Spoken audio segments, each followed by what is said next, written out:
Nutmeg Spaghetti, Nickelback Opera, or Nickelback Opera, guys. I'm telling you, it's the future of Nickelback And opera. and opera.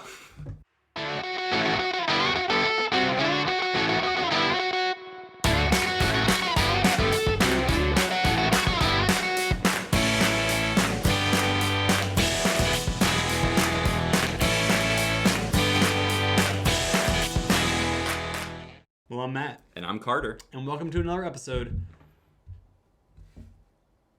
of It's Kind of a Gray Area. There it is. Yeah. Matt, Yes. have you ever dressed up in a costume and fought crime? What do you know? Nothing, I'm just asking. Okay, then no. There are a few people that have. Yes, I've heard about this. Yeah, there's actually people who dress up like superheroes and go around in different cities and like intervene if they see like people who are like drunk or disorderly and like starting a fight or something. They'll try to diffuse it. Throw a sharpened like batarang at them and Right. then realize, oh, this actually kills people in real life. Yes. Yeah. Yeah, when it's a cartoon, you just kind of fall over. Just like, oh, my hand. Right. Point is, that's a dangerous game, being a superhero. Yeah. And maybe not the best place for children.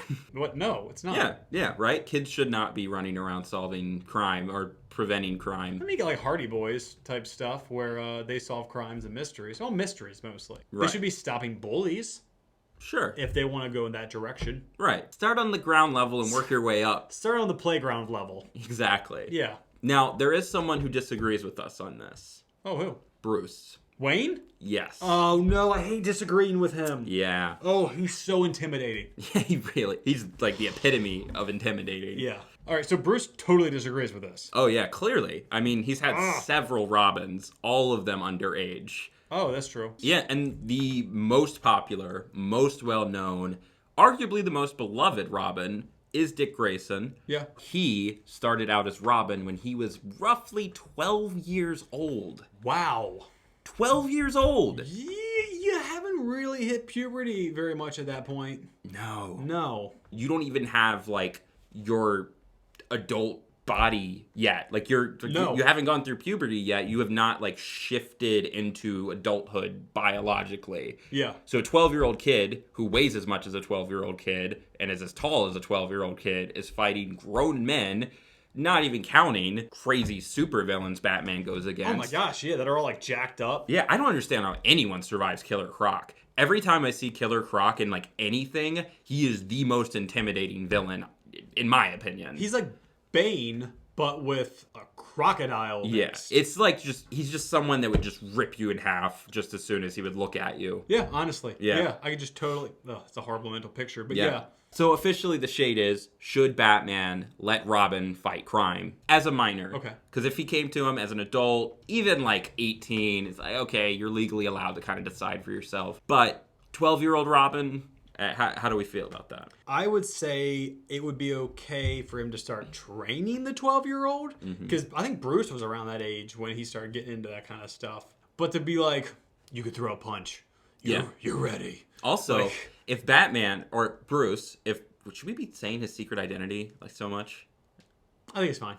Yeah, he spent a significant amount of time training and learning about a wide variety of things, from forensic science to history and languages, computer programming, machinery, like all these different things that he became basically an expert in before he even considered coming back to Gotham to start fighting crime. Probably like a decade or something, right? This guy who is probably the most motivated to stop crime, if that guy with that level of commitment and that intense of a goal, if he felt like he needed that much time before he was ready, why is it okay for Robin to spend like a few months or a year training or just pick it up on the job? That's true. I mean, well, maybe if he picked it up super quick, he'd be like, all right, he's ready enough for like small jobs. Like, Yeah. we'll go fight the Riddler. Right. I think you can be like, you can be my sidekick, but you have to train for like until you're ready. Right. You know, I mean, and kids learn things faster, but I'm sorry, like an 87-pound kid or, a kid that's like 95 pounds, whatever, however heavy they are at 12. I don't know how old a 12-year-old is. I mean, I don't know how much a 12-year-old weighs. You can't have a kid that weighs like 95 pounds fight some guy like Bane Right. who's like 500 pounds of muscle Right. and like really amped up on like anger juice. Like you can't do that. Yes. Yeah, I agree with you. I mean, we've seen kind of how this played out with later Robins. Jason Todd, who took over the role after Dick Grayson walked away from it, he is brutally killed by the Joker because, you know, kids aren't really cut out for going up against the Joker. No, really, no one is. Yeah, barely is Batman. Barely. Like, he has to try his hardest to, like, stop the Joker a lot of the time. So, yeah, a 12-year-old kid doesn't really stand a chance. And Jason Todd was a little bit older, but he was still in his teens. Yeah.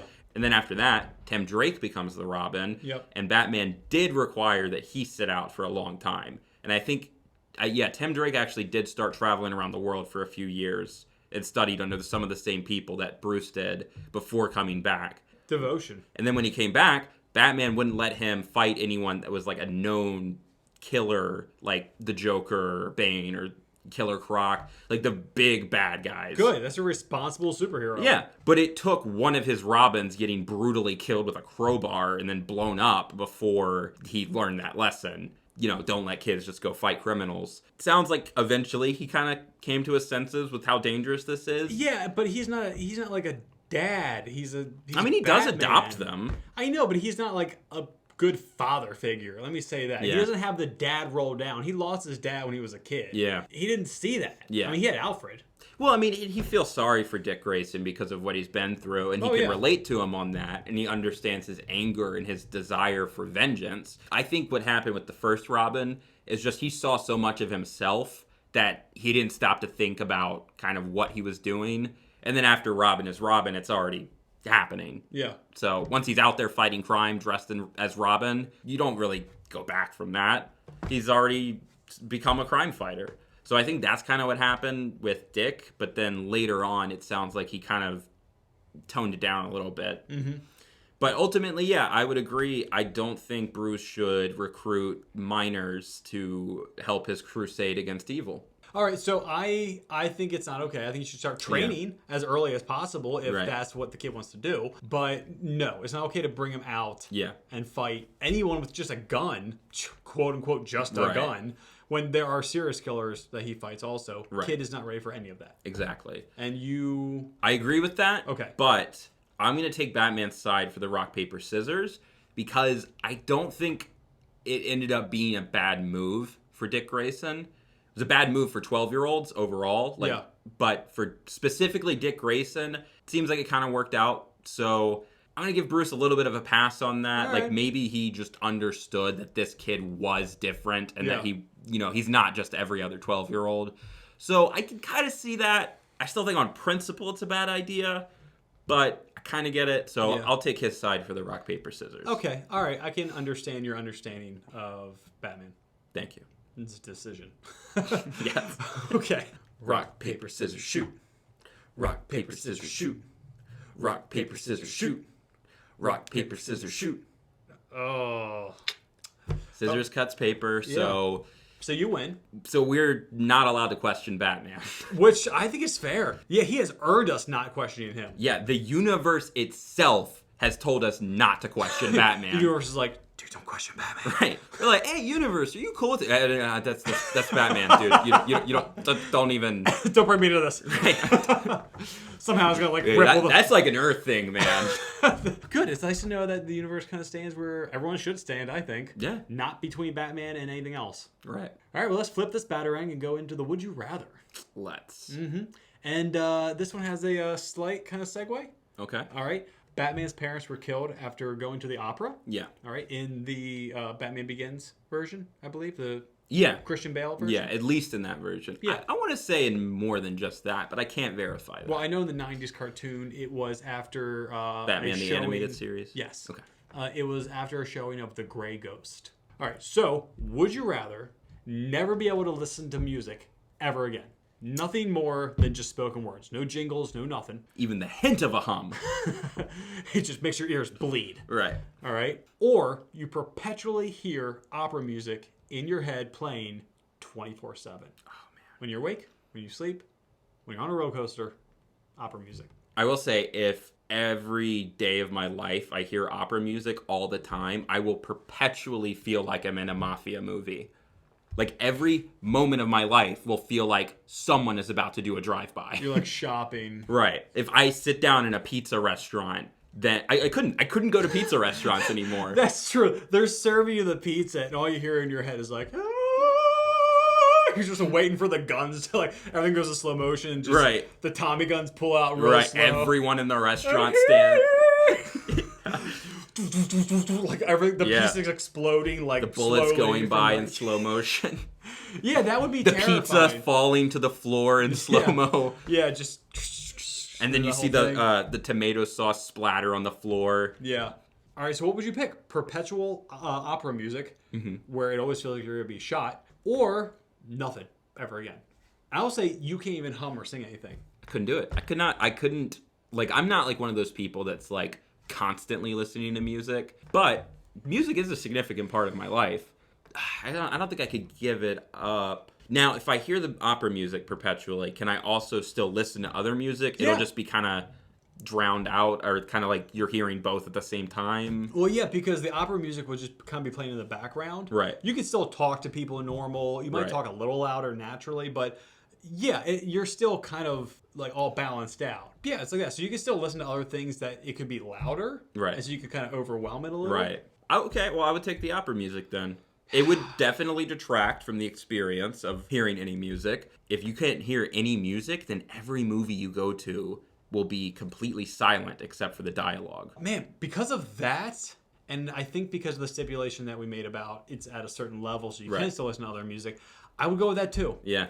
I would. I thought I would rather not, because the opera music would be like too mentally exhausting Right. to always hear. But you get used to it. Right. It would just become background noise. And then you can kind of tune it in Mm-hmm. at will, or when you realize, oh, I listen to I always hear opera music. And Right. then you'll hear it for like 30 seconds, then you'll just drown out and start talking to someone. Yeah, I would go with that. I mean, let's go ahead and wrap it up. Sure. I think we made a good decision and to just not go against Batman. Yes. And it's okay for him to just, I guess, throw a 12-year-old out there and fight Bane. Yeah.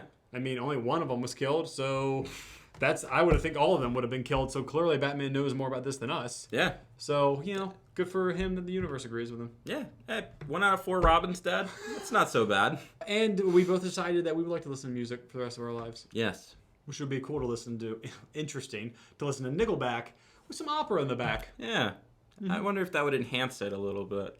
It might. Actually, that'd be crazy. It's like mixing, like, I don't know, like nutmeg with some other food that you don't usually eat nutmeg with, and it's just Spaghetti. amazing. Like spaghetti, and you're just like, oh, I've discovered something amazing. Nutmeg spaghetti. Yeah, or it could be like nutmeg spaghetti, Nickelback opera, or Nickelback opera, guys. I'm telling you, it's the future of Nickelback And opera. and opera.